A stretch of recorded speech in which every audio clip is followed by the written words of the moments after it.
Hey, what's going on, everyone? Vega here for SerpentX Tech, and there's an update to the Zetheron Alephium Miner. I think 2.2 is out, and another FPGA was added.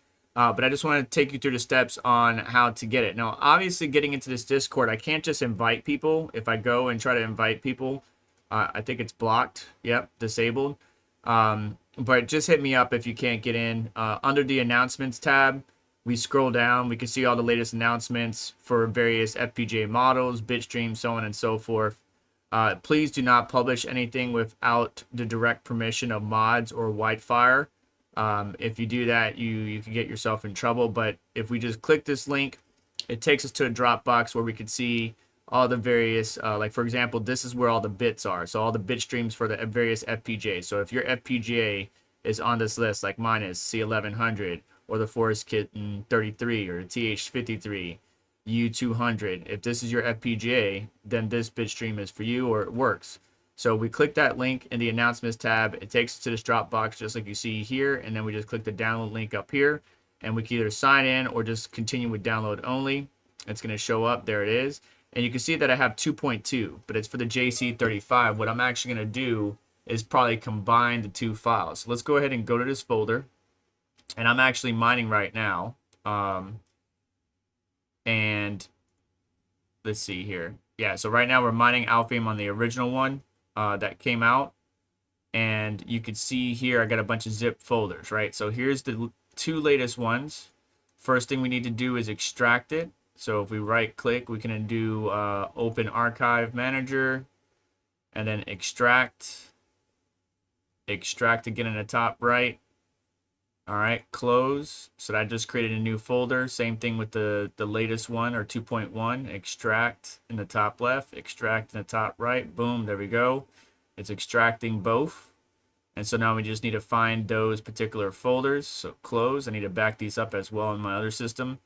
But where are they at? So here's one, and here is two right there. And you can see I have Alephium 1.3C. That's the one we're using, but we need to update because we're missing out on some opportunities here. So here are the files, but it only has the JC35 bit stream in here. So I'm wondering if I combine these two, would it work? But long story short, I already have the instruction set. Like I could just use this one right here. Let me go ahead and pull this up. So this is the instruction set for Whitefire. But if you look, I already made a bunch of instruction sets for what I do, my initial steps. So sudo apt-get install library or lib ftdil dash, or excuse me, I1-2 space -y, and then I do sudo chmod u plus x for which I still need to do. You see how this says Zetheron Alephium 1.3? I still need to do all three of these, but for the new file. So let's go ahead and scroll on down. Let's see if he has it anywhere. I probably passed it. Where is it at? Where is it at? So here's that first command. And then, yep, navigate to this. Okay, so that's what I need to update in that instruction set. So if we go back to that folder, here is the file itself, right? So I can right click it. I can rename. I can copy that. And then I could right click in this window, open in terminal. Now, just like I showed in the previous, we need to do this. So let me go ahead and just copy all of this. Initial steps are the same, but I need to update that file name. So we're gonna go back to the folder. Since I already copied and moved something, so let's go ahead and click on the name, and rename it, make sure we get everything. Go back to our file sheet, and then there it is. So 2.1. All right. So first things first, we're going to make sure that we got this library updated. Let's go ahead and close out the other terminal. Control C. It's going to start to downclock the FPGA, right? We don't want to be doing anything silly or manipulating this while it's mining. So there it is. It's downclocked the FPGA, so that's good. Now we have this window terminal opened up in that specific folder, the 2.1 folder. Paste. Got to put in my password or your password for your device. There it is. Everything is good there. So moving on to the next step. which is, for me, sudo chmod u plus x. For you, it might be chmod -x. It just depends on your permissions, right? So if this doesn't work, try sudo chmod u plus x, all right? Then we're going to paste that in there. Okay, then we're going to do changeVoltage and FPGALoader as well. We're just changing the file permissions. All right, all three of those are done. Now I want to get back on the pool that I was on. So I'm going to copy that. I'm going to hit Control S to save this file too. And then we're going to paste. Command not found. Oh, I didn't change the command in the miner. So let's copy this right here. This is the one thing we forgot to change, because it's for all of these that we need to update. I wonder if we could do like a Control F and replace. No, we can't do a Control F and replace. Son of a biscuit. So we need to change it for all my various runs right here. You can see I have some of them highlighted like medium, low, high, fails, doesn't fail.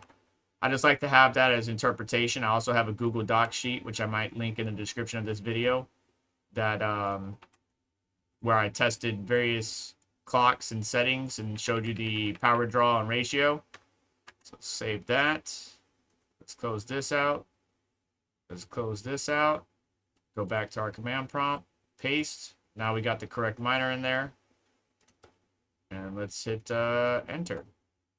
There we go. It's going to take a few minutes depending on your FPGA. Not a few minutes, but it's going to take a bit depending on your FPGA and the speed at which you have it. I have it on -L15, which, by the way, if you don't know what that means, when we open up that sheet, it actually goes through the various like load all.sh script for you to execute program on all cards. The speed at which you can implement that, right? So 15 means the program bit streams with JTAG clock at 15 megahertz. 6 means 6 megahertz. So 15 will load faster. If you're on 6 or you can only do 6, it will load slower. And then the skip command, you know, change voltage, VCC INT, programs the bit stream before mining. 1 loads bit stream after only before mining. Don't change the voltage or the VCC INT. And then 2, don't change the voltage or program bit streams before mining. Now, I might use 1 if, for example, I was on Team Red Miner and I implemented some custom clocks on Caspa while mining Caspa, and I didn't want it to change that. Like, I had some specific clocks that I really liked, and I didn't want it to change it. I just wanted to load the bit stream. I would choose 1. But in this case, I wanted to load my clocks, my voltages, and then load the bit stream, which is why I have 0 in the actual command. So this is the command I'm actually using. You can see I'm clocked really high. I'm not really running the most efficient. I could be running more efficient, but I'm still playing around and just trying to stack as much Alephium as I can with this FPGA, especially as there are better FPGAs out there. But as you can see, it's loading the bit stream. We're rocking and rolling. We are good to go. The Whitefire Discord makes it super easy, and I already talked about how to set this up before, but I just wanted to let you know that, 1, there's an update. So the Zetheron Alephium version 2.1 update, and then there's an update allowing the J35 or Alephium version 2.2. And like I said, I believe I could possibly like combine the two. The J35 one, I believe we could probably combine the two, or I could move this Zetheron Alephium V2.2, but I'm going to see how 2.1 does first and then play around with that. But that's how you do it. Very easy, very simple. Obviously I already have my next JTAG and everything, and I talked about setting that up and getting everything connected in a previous video if you want to check out the channel. And then as far as updating to the latest and greatest, Whitefire and the team make it super easy. There are other FPGA discords out there, like Hash Reactor. I believe there's some K1 bit streams and stuff like that, but not all of them you can talk about so openly. So be careful, be smart. Don't talk about anything without permission, especially when it comes to the FPGA world. You will get in trouble. And thank you so much for clicking on this video and stopping by. I hope you have yourself a wonderful day. Do me a favor, though. Hit the like button. Make sure to get subscribed, hit that notification bell to stay up to date, and check out some of the links in the description that help support the channel. And I'll just catch you later. Take care.